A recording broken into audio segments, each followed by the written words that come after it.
कोपर्डी अत्याचारातील दोषींना लवकरात लवकर फासावर लटकवण्यात यावे. सकल मराठा समाजाला त्वरित आरक्षण देण्यात यावे. शेतीमालाला हमीभाव मिळण्यासाठी स्वामीनाथन आयोग लागू करण्यात यावा. अॅट्रॉसिटी कायद्याचा गैरवापर थांबण्यात यावा आणि स्त्री संरक्षण कायदे अधिक कडक करण्यात यावेत आदी मागण्यांसाठी कोल्हार भगवतीपूर येथे सकल मराठा समाजाच्या वतीने रास्ता रोको आंदोलन करण्यात आले.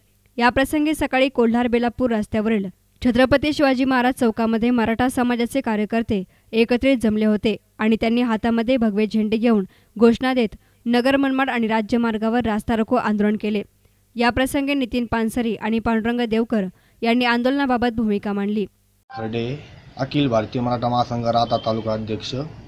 आज कोल्हार भगवतीपूर शहर व प्रवरा परिसराच्या वतीने कोल्हार बुद्रुक येथे नगर मनमाड महामार्गावर चक्काजाम आंदोलन करण्यात आले.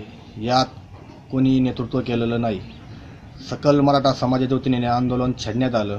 यामध्ये आमच्या प्रमुख मागण्या होत्या 6.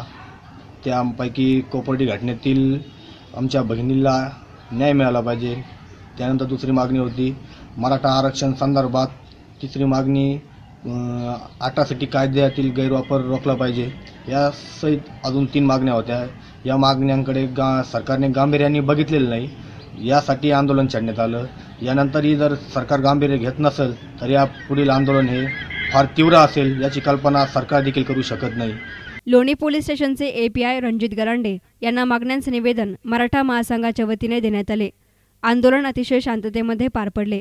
आंदोलनामुळे नगर मनमाड राज्य महामार्गावर वाहनांचे लांबच लांब रांगा लागल्या होत्या.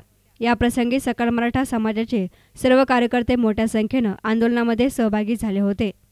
न्यूज रिपोर्टर साईप्रसाद कुंभकर्ण, एस9 मीडिया, कोल्हार.